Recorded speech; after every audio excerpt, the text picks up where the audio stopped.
ഓണാഘോഷത്തെക്കുറിച്ചുള്ള വളരെ വികലമായ വൃത്തികെട്ട ഒരു കാഴ്ചപ്പാട് കാണാനും കേൾക്കാനും ഇടയായി. അതിൽ യഥാർത്ഥത്തിൽ ഒരു മലയാളി എന്നുള്ള നിലയിൽ എനിക്കും സങ്കടമുണ്ട് ഇങ്ങനെ കേട്ടതിൽ. ഇതൊക്കെ ഇങ്ങനൊരു കാര്യം കേൾക്കാനിടയായത് ഒരു അധ്യാപികയുടെ വാക്കുകളാണ് അതിൽ വരുന്നത് കേട്ടോ. അധ്യാപിക എന്നൊന്നും ആ സ്ത്രീയെ പറയാൻ എനിക്കിഷ്ടമല്ല. കാരണം അത് ഒരു അധ്യാപികയുടെ യോഗ്യതയുള്ള ആരും ഇങ്ങനെയുള്ള വർത്തമാനം പറയത്തില്ല. ആ രീതിയിലാണ് പറഞ്ഞേക്കുന്നത്. വർത്തമാനം എന്ന് പറഞ്ഞാൽ ഓഡിയോ സന്ദേശം എഴുതി പല രക്ഷിതാക്കൾക്കും അയച്ചു കൊടുത്തേക്കാണ്.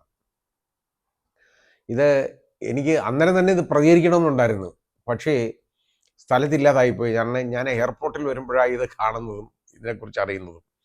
അപ്പോൾ ഇത് കഴിഞ്ഞതിന് ശേഷം പിന്നെ അമേരിക്കയിലേക്കുള്ള വളരെ ദീർഘമായ യാത്രയാണ്. അത് കഴിഞ്ഞേ എനിക്കിത് ചെയ്യാവുള്ളൂ. ആദ്യമായിട്ട് അതുകൊണ്ട് അമേരിക്ക വന്നിട്ട് ഞാൻ പ്രതികരിക്കുന്ന ഇതാണ്. പക്ഷേ എൻ്റെ വീട്ടിൽ കാണുന്ന എൻ്റെ ഉള്ള ആ വിഷ്വൽ അതൊന്നും കാണാൻ പറ്റുകയല്ല. എല്ലാവരും ക്ഷമിക്കാം. പിന്നെ പലർക്കും നീതിദേവതൻ്റെ അടുത്തിരിക്കുന്നതിനകത്ത് മനപ്രയാസമുള്ളവരുണ്ട് കേട്ടോ. അങ്ങനെയുള്ളവർക്കൊന്നും ഈ മനപ്രയാസമൊന്നും ഇനി വേണ്ടി വരത്തില്ല. കാരണം ഇപ്പം അത് കുറച്ച് നാളത്തേക്ക് അത് കാണത്തില്ല. പിന്നെ അത് നീതിദേവതയെ ഉപയോഗിക്കാമോ ഇല്ലയോ എന്നുള്ളത് ചോദിച്ചു. നീതിദേവതയെന്ന് പറയുന്നത് ഒരു പ്രത്യേക ചിഹ്നമൊന്നും അല്ലത്. ജുഡീഷ്യറിയുടെ ചിഹ്നമൊന്നും അല്ല നീതിദേവത എന്ന് പറയുന്നത്. അങ്ങനെയൊന്നുമില്ല. അത് ആർക്കും യൂസ് ചെയ്യാം. അന്തസ്സായിട്ട് യൂസ് ചെയ്യണമെന്നുള്ളത് മാത്രമേ ഉള്ളൂ.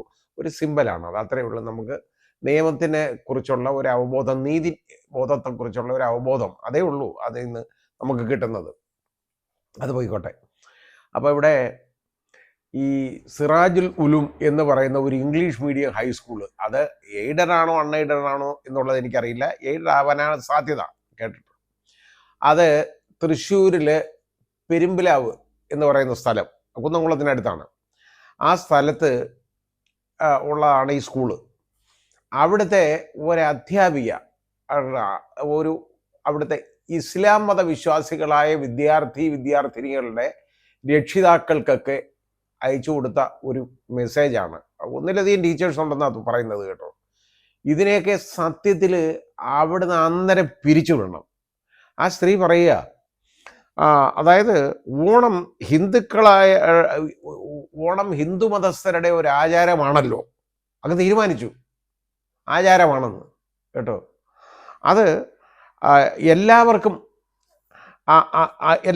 അറിയുന്ന കാര്യവുമാണല്ലോ. ഈ പറയുന്ന സ്ത്രീ ഉണ്ടല്ലോ, നിങ്ങൾക്കറിയാമായിരിക്കും, പക്ഷേ എനിക്കറിഞ്ഞൂടാ, ഞങ്ങൾക്കാർക്കും അറിയാൻ വയ്യ. ഞാൻ കൊച്ചുനാട് മുതൽ കേട്ടേക്കുന്നതും പഠിച്ചേക്കുന്നതും ഇന്ന് വരെയും കണക്കാക്കിയേക്കുന്നതൊക്കെ ഓണം നമ്മുടെ മലയാളികളുടെ, അതായത് കേരളത്തിൻ്റെ ദേശീയ ഉത്സവമാണ് ഓണം എന്നാക്കിട്ടേക്കുന്നത്. ഓണം എന്ന് പറയുന്നത് ആഘോഷിക്കുന്നത് ഒരു മതക്കാരും അല്ല. ഓണം ഓരോ ഐതിഹ്യങ്ങൾ ഓണത്തെക്കുറിച്ചൊക്കെ പറയും, പക്ഷേ ഓണാഘോഷം എന്ന് പറയുന്നത് പിന്നെ ഒരുപാട് ഐതിഹ്യങ്ങളുണ്ട് കേട്ടോ. അത് വിളവെടുപ്പിൻ്റെ ഉത്സവമായിട്ട് വരെ പറയാറുണ്ട്. ശരിയാണ്. നിറവുത്തരിയൊക്കെ നമ്മൾ കഴിഞ്ഞാണ് ഈ ഓണം അങ്ങോട്ട് വരുന്നത്. അത് പണ്ട് കൊയ്ത്ത് കാലമൊക്കെ ഉള്ളപ്പോൾ, അതായത് ഇപ്പോൾ ഉള്ള പ്രശ്നം എന്ന് പറഞ്ഞാൽ ഇപ്പോൾ ഈ നിലം കൃഷിയൊക്കെ നമുക്ക് അന്യമായി പോയല്ലോ. അപ്പോൾ അതോടുകൂടി അതൊക്കെ അങ്ങ് മറന്നുപോകും. പല വിളവെടുപ്പുകളുടെയും കാലമാണ്. അതുകൂടാതെ ഒരു സമ്പൽ സമൃദ്ധിയെ ഓർമ്മിപ്പിക്കുന്ന ഒരു കാര്യം കൂടാണ് ഓണം. അല്ലാതെ ഓണം നമുക്ക് മഹാബലി തമ്പുരാൻ്റെ മാത്രമായിട്ടുള്ള ഒരു കാര്യമായിട്ടല്ലാതെ എടുക്കുന്നത്. അതും ഒരു ഐതിഹ്യങ്ങളിൽ പെടുന്ന ഒരെണ്ണമാണ് അത്.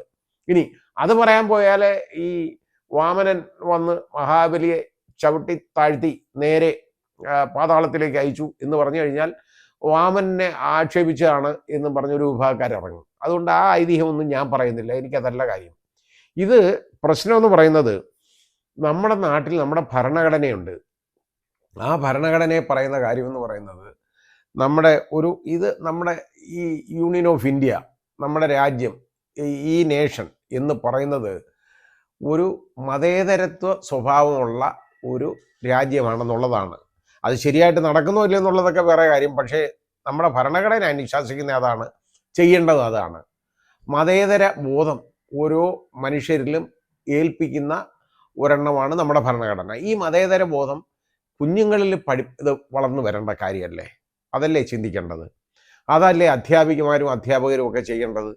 അപ്പോൾ അവരെ കുഞ്ഞുങ്ങളെ പഠിപ്പിക്കുമ്പോൾ ആ മതേതര ബോധം പഠിപ്പിച്ചു കൊണ്ടുവരുന്നതിന് പകരം മതത്തിൻ്റെ ആ ഒരു കെട്ടുപാടിൽ നിന്ന് അവരെ മോചിപ്പിക്കാതെ അവരെ അതിനകത്ത് മാത്രം തളച്ചിടാൻ ശ്രമിക്കുന്ന ഇതുപോലെയുള്ള വൃത്തികെട്ട എലമെൻസ് ഉണ്ടല്ലോ, അതിനെയൊന്നും അധ്യാപിക എന്ന് പറയാൻ ഒക്കത്തില്ല കേട്ടോ.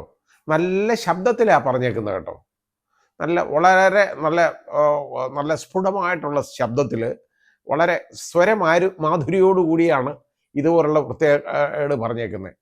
ഓണം ഹിന്ദു മതസ്ഥരുടെ ഒരു ആഘോഷമാണെന്ന് അറിയാമല്ലോ. ആർക്കറിയാം? ആ സ്ത്രീക്ക് അറിയാമായിരിക്കും, ഞങ്ങൾക്ക് ആർക്കും അറിഞ്ഞൂടാ, എനിക്കും അറിഞ്ഞൂടാ.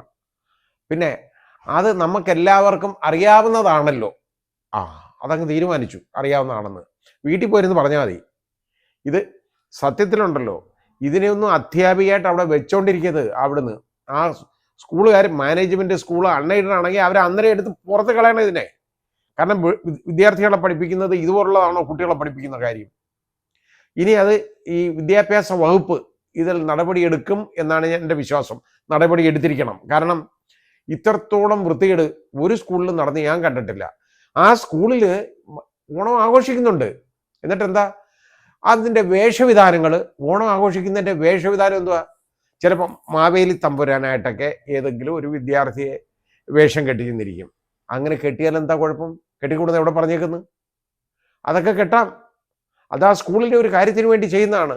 ഇങ്ങനെയാണെങ്കിൽ പറയുമല്ലോ, സ്കൂളിൽ ഒരൊറ്റ പ്രോഗ്രാമിലും നാടകങ്ങളിലോ അല്ലെങ്കിൽ മറ്റ് പ്രവർത്തനങ്ങളിലോ ഒന്നും ഇസ്ലാം സ്റ്റുഡൻസ് പങ്കെടുക്കരുതെന്ന് പറയുമല്ലോ ഇനി കുറെ കൂടെ കഴിഞ്ഞു കഴിഞ്ഞാൽ. ഇതൊക്കെ എന്നൊക്കെ പറഞ്ഞാൽ വളരെ വികലമായ അഭിപ്രായ പ്രകടനമാണ്.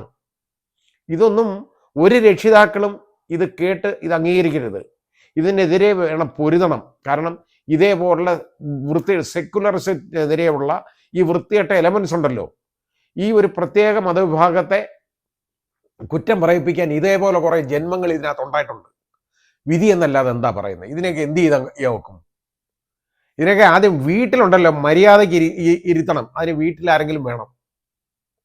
അങ്ങനെയൊക്കെ ചോദിക്കാനും പറയാനും ആരെങ്കിലും ഉണ്ടോ എന്ന് എനിക്കറിയില്ല. ഉണ്ടെങ്കിൽ ഇങ്ങനെയുള്ള വർത്തമാനം പറയത്തില്ല. ഇത് പഠിച്ചു വന്നേക്കുന്നത് ഇങ്ങനെയുള്ളതല്ലേ. ഇങ്ങനെയുള്ള ഒരു യഥാർത്ഥത്തിൽ അപ്പോൾ ആളുകൾ പറയത്തില്ലേ, നീയൊക്കെ ഇന്ത്യക്കാരിയാണോ എന്ന് ചോദിച്ചു കഴിഞ്ഞാൽ അതിനെന്ത് ഉത്തരം പറയും? നീ കേരളക്കാരിയാണോ എന്ന് ചോദിച്ചു കഴിഞ്ഞാൽ എന്ത് ഉത്തരം പറയും? ഇതാ ഞാൻ പറഞ്ഞ ഇതുപോലുള്ള വികലമായ അഭിപ്രായ പ്രകടനങ്ങളൊക്കെ നടത്തി തോന്നിയാസം വിളിച്ച് പുലമ്പുന്ന കുറെ വൃത്തികെട്ട എലമെന്റ്സ് ഈ സമൂഹത്തിലുണ്ട്. അതാണ് ഈ സമൂഹത്തിന്റെ ഏറ്റവും വലിയ ദോഷം എന്ന് പറയുന്നത്. ഈ ഒരു പ്രത്യേക സമുദായത്തെ, യഥാർത്ഥത്തിൽ ഒരു മതവിഭാഗത്തെ അവഹേളിക്കാനും ആക്ഷേപിക്കാനും ഉള്ള മാർഗം ഉണ്ടാക്കിയെടുക്കുകയാണ് ഇങ്ങനെയുള്ള വൃത്തികെട്ടവര്. അതിന് പരാതി ഏതായാലും DYFI അതിൽ പരാതി കൊടുത്തിട്ടുണ്ട്. ആ പരാതി കൊടുത്തത് അത് നല്ലൊരു കാര്യമാണ് അവർ ചെയ്തത്. DYFI ഞാൻ അവരെ അതിനെ പ്രകീർത്തിക്കുകയാണ്. അതിൽ കുന്നംകുളം പോലീസിലേക്ക് പരാതി കൊടുത്തേക്കാണ്. ഇത് കേസെടുത്ത് അന്വേഷിക്കണം. ഇത് യഥാർത്ഥത്തിൽ വളരെ ഗുരുതരമായ ഒരു കുറ്റകൃത്യമാണ് ഈ സ്ത്രീ നടത്തിയേക്കുന്നത്. അപ്പോൾ ഇത് ഒന്നിലധികം സ്ത്രീകളുണ്ടെന്നാണ് പറയുന്നത്, അധ്യാപികമാർ എന്ന് പറയുന്നുണ്ട് ആ വാർത്തയിൽ. അതുകൊണ്ട് ആരൊക്കെ ഉണ്ടെന്ന് അറിഞ്ഞുകൂടാ. ഏതായാലും എനിക്ക് പേരൊന്നും ഞാൻ പറയുന്നില്ല, എനിക്കറിയില്ല. എന്തായാലും ശരി, ഇത് വളരെയധികം നമ്മൾ ചെറുക്കപ്പെടേണ്ടതാണ്, വെറുക്കപ്പെടേണ്ടതാണ് ഈ കാര്യം. അത് ഒരു അല്പമെങ്കിലും നമ്മുടെ രാജ്യസ്നേഹമുള്ള ആളുകൾ ആരും ഈ രീതിയിൽ അത് ചെയ്യുകയില്ല. ഇങ്ങനെ ഉള്ള പ്രവർത്തനം ഉണ്ടാകത്തില്ല. കുന്നംകുളം പോലീസ് ഇതിൽ നടപടിയെടുക്കണം. അത് മാത്രമല്ല, വിദ്യാഭ്യാസ വകുപ്പ് ഇതിലിടപെടണം. ഇതിൽ കർശനമായ നടപടി വരണം. ഇത് അധ്യാപികയായിട്ട് ഈ സ്ത്രീയെ അവിടെ വെച്ചോണ്ടിരിക്കരുത്. ഇത് ആരൊക്കെ പറഞ്ഞിട്ടുണ്ടോ? കാരണം അതിന് എവിഡൻസ് ഉണ്ടല്ലോ. ഇപ്പോൾ സോഷ്യൽ മീഡിയയിൽ ഇത് ഇങ്ങനെ വൈറലായിക്കൊണ്ടിരിക്കുന്നതാണ്, എവിഡൻസ് ഉണ്ട്. അവരെ വെറുതെ വിടരുത്, അതാണ് എനിക്ക് പറയാനുള്ളത്.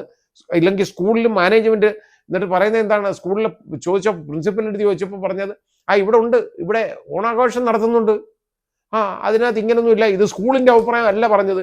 സ്കൂളിന്റെ അഭിപ്രായം അല്ലെങ്കിൽ മിസ്റ്റർ, നിങ്ങൾ ഈ സ്ത്രീ അവിടെ നിന്ന് പിരിച്ചുവിടാനുള്ള നടപടി എത്രയും പെട്ടെന്ന് സ്വീകരിക്കണം. അതാ ചെയ്യേണ്ടത്.